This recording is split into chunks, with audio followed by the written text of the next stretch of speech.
Is this thing on? Okay. Landlords are parasites. Wait, let's back that up and try again.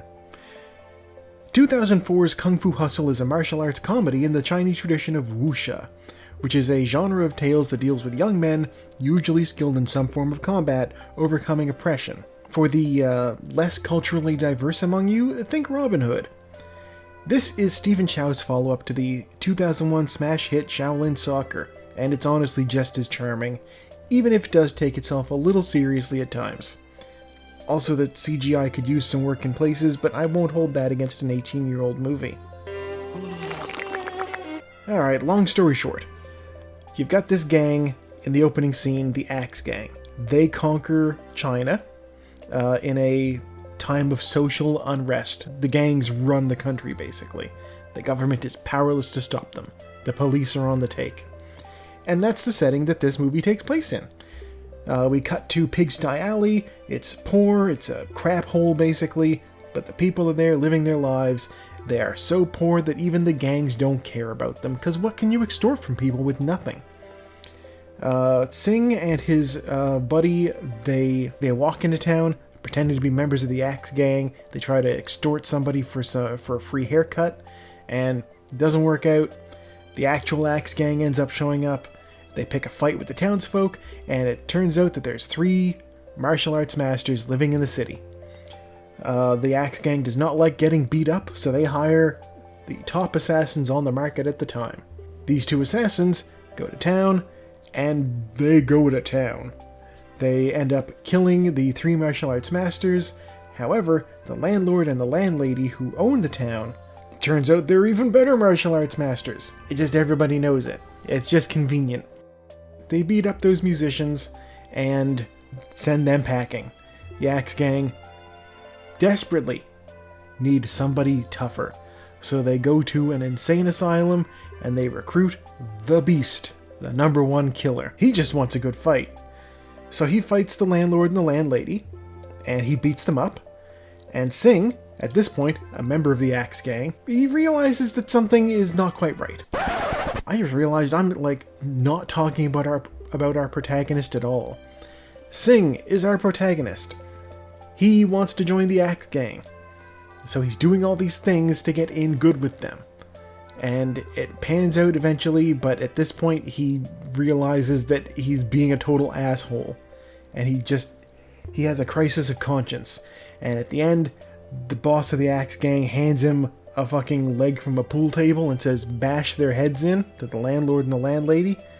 And he just runs up and smashes the Beast in the head. The Beast does not care for that, so he fights him. The landlord and the landlady take him back to Pigsty Alley, wrap him in bandages, and he emerges from them like a cocoon. It turns out he's secretly a kung fu genius, naturally gifted, and when his body repaired itself after that significant beating from the #1 killer in the world, it realigned his chakras, and now he's the best martial artist.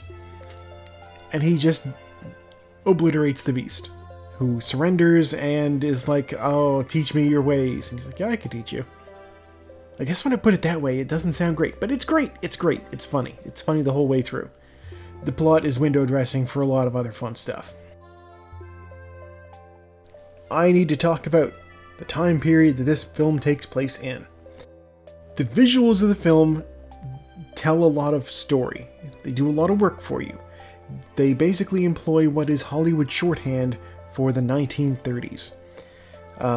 There's gang violence, the style of cars they've got here, the style of club that the Axe Gang has. They all employ the early 20th century as the time period. In fact, I looked this up. My friend Otto mentioned this to me when we were watching this movie the other day. There was a real Axe Gang during the Japanese occupation of mainland China. So this honestly could be set in the 30s, which would fit with the aesthetics employed to evoke American organized crime of the 30s and the Castellammarese War to decide the Capo de Capi. In fact, the opening scene echoes that conflict, and it cements the Axe Gang as the sort of Genovese family of the film. I need to talk about the backdrop for most of the film, Pigsty Alley.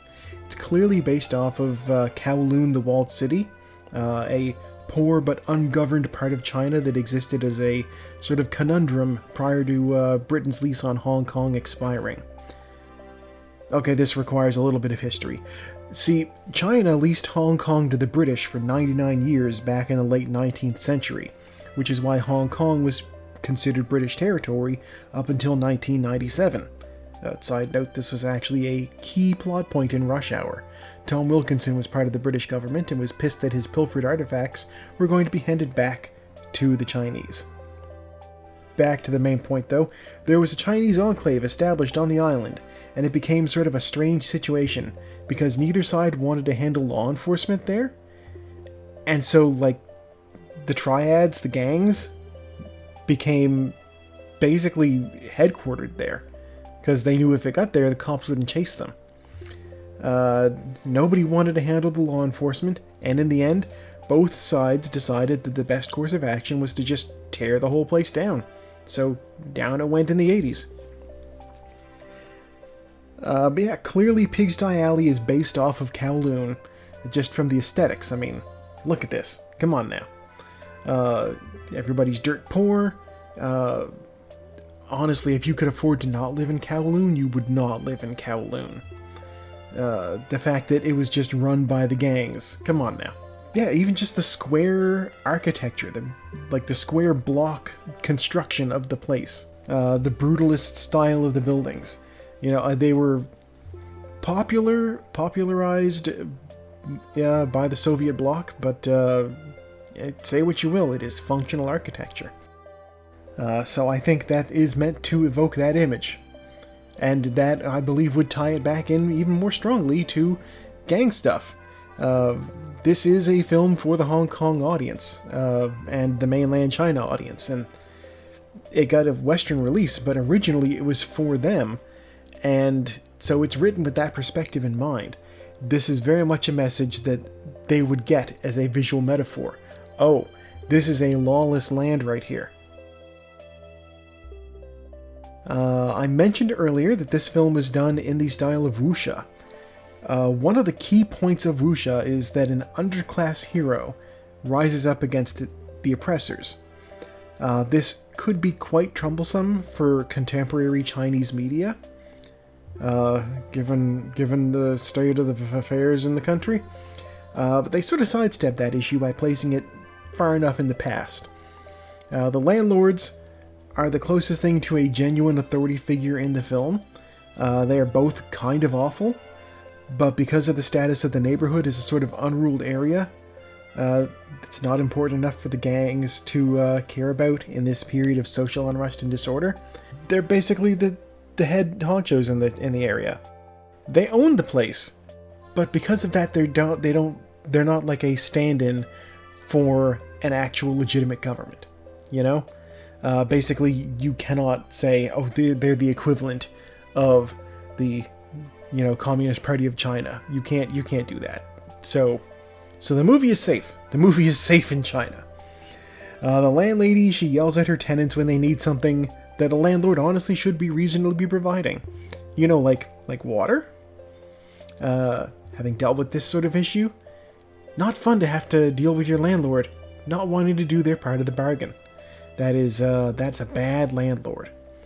The landlord, the landlady's husband, the landlord, I guess they sort of own it together.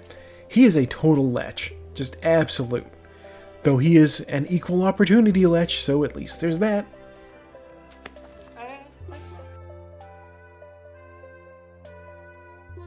This film has a whole lot of Western references. Stephen Chow is clearly a student of media, not just from the Chinese market, but I guess growing up in Hong Kong, he would have had access to Western media, and so he's familiar with some things.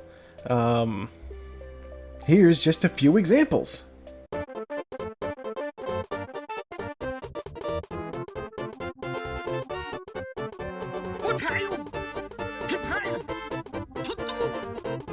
What are you prepared to do?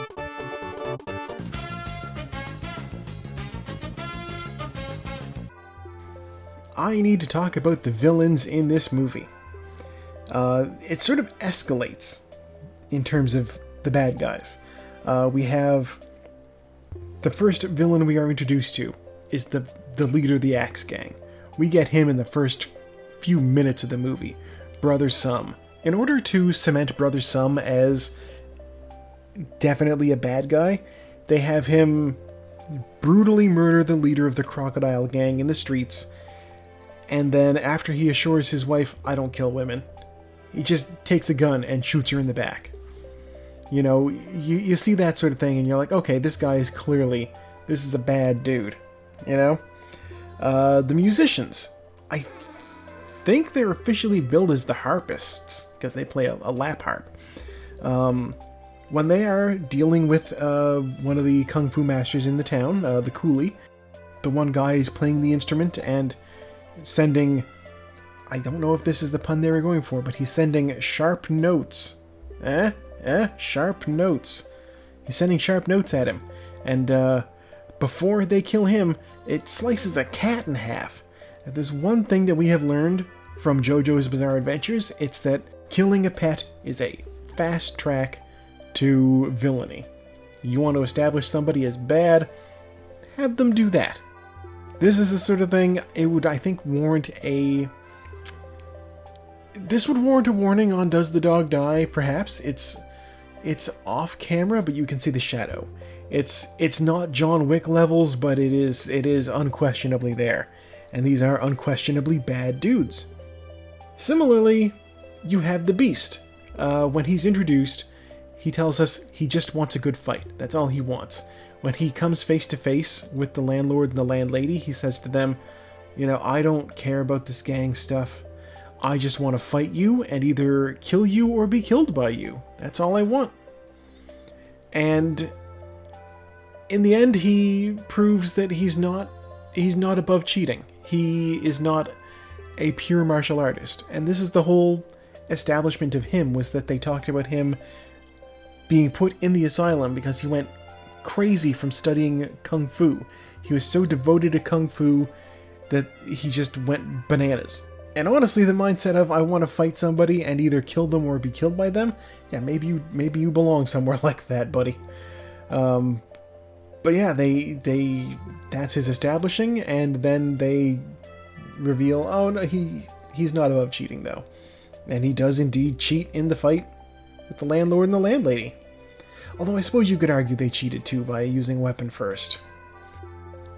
And finally, I need to mention our protagonists. Sing and his buddy, whose name I don't remember. The big guy. They repeatedly try and fail to be villains. Sing threatens a crowd of people. He starts picking folks one at a time. You, I'll fight you and I'll kick your ass. No, I don't want to fight you, it turns out. You know, he picks the guy. He's like, you're a nerd. The nerd steps forward, he's fucking buff. He's, you, kid, I'll fight you. Kid steps forward, kid's fucking buff. You know, he can't win. He picks a fight with a guy with glasses on the streetcar, and the guy just clowns him, grabbing him by the back of the head and smashing his face into the seat while lecturing him. I think my glasses look good. What's wrong with you? You know, the only person he's actually able to successfully get one over on is this candy and ice cream vending girl, who will be important to the plot. I'll get into that. We see Sing's early life. The earliest point in his life that we see was him trying to be good and failing. And so he thinks, I can't do that, so I'm going to be the bad guy. It's easier than being good. He failed at that, so he wants to be bad. His main motivation is he doesn't want to be one of the ambitionless beggars on the street. He is going to do whatever it takes to avoid that fate. And if that means becoming a villain and joining the Axe Gang, so be it. Back to that girl. It turns out that when he tried to be good in the past, and he learned the technique of the Buddha's palm from a 10-cent kung fu instruction manual, he tried to use his martial arts to save this girl that some bullies were picking on. And they kicked his ass, and then they pissed on him, and they left. And that girl, it turns out, grew up to be this candy seller who he keeps robbing. And when he realizes this, he just has this absolute crisis of conscience. He has this moment where he's like, oh, fuck. Oh. This plays into the next thing I was going to mention was environmental storytelling. Sing's outfit throughout the whole movie is gray. He's in this cross point where he could go good, he could go bad. He's trying to go bad. And his moment of crisis when he realizes who this candy girl is, he runs off and he takes off his gray jacket and he's just wearing the white button-down shirt underneath it. He's finally thinking, what am I doing? I've met this girl and I'm doing something. I'm being an absolute villain to her. And that's what he's after, but at the same time, he realizes now exactly what that means. And just as he's starting to move into the good side, the mob shows up, they grab him, and they drag him back. And they make him a member. They wrap him in black, and he's in a black suit, just like the rest of the Axe Gang. And at the end, when he emerges from his cocoon, the white bandages, he is dressed in white in his fully formed Kung Fu Genius good guy mode. And then he fights the beast like that. Yeah, they do a lot of environmental storytelling in this. And, just the outfits are one thing. The shorthand for the 1930s, the mafia stuff. The fact that they just... Scenery. The fucking clouds roll in as the Axe Gang walks into town. They know what they're doing here. Stephen Chow did a fantastic job with... It's not just about the story. He also conveyed everything with visual metaphor. I don't want to say necessarily that the outfits in the film are because they're wearing suits, this is clearly an American thing. No. Hong Kong was British at the time. They had suits. People wore suits in 1930s China as well. But some of those Western references I mentioned earlier are very obvious. Stephen Chow knows what he's doing when evoking images of, certain Western Hollywood cliches. I thought it was very interesting that they had some of the Kung Fu masters in town. They fought using skills that they employed in everyday life.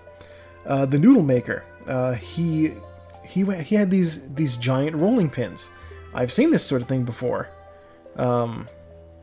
It's a very Eastern thing, these big rolling pins, but he basically had a bunch of them that he had propped against the wall, and he used them like staves, because that was his fighting style. I can't make the same claim for the coolie or the tailor, because, let's be honest, as a tailor, you don't use metal rings, and the coolie just carried things. The landlady, though, yelling being her most powerful attack, that was her shtick, was yelling at people, and it turns out, oh yeah, her yell is a weapon. Even the landlord's perversion is employed in his fighting style. Now, I thought for the longest time that this would have come out before Chow's other big Western success, Shaolin Soccer, because Shaolin Soccer has the phenomenal talent of Keri Tagawa. I figured you only get star power like that if you've got another success under your belt. But no, it turns out Kung Fu Hustle was the follow-up to Shaolin Soccer. So wait, what was the follow-up to Kung Fu Hustle? Okay, so he's actually supposedly making a sequel to Kung Fu Hustle. What could they be doing with this, I wonder? Will Sing be taking the role of the old master, past his prime, just like the three dudes in town or the landlord and the landlady? Will he be the Chinese Willy Wonka? They did open a candy shop at the end. Will landlords make their return and complain about how they need more rent? That was kind of a running thing. You owe me 3 months' rent. Give me the rent. Maybe they'll just do the Chinese version of Rent. No, that would be too gay. This movie does have a gay character. the tailor was very much the comic relief gay. You know, I was like, oh, they have him like literally prancing.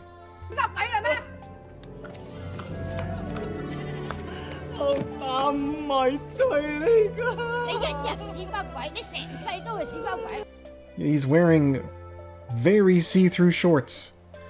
Now, who am I kidding? We all loved him. Maybe they'll move the sequel up to the 1950s, since, you know, it's about 20 years after the fact. Or maybe they'll just roll with CGI and makeup to de-age people, and say it takes place immediately afterwards. I don't know. It's hard to predict the future, but it's easy to give this movie a solid 5 out of 5 Kung Fu Masters. Thank you for tuning in. I have once again been your host, Joe, and I will see you next time.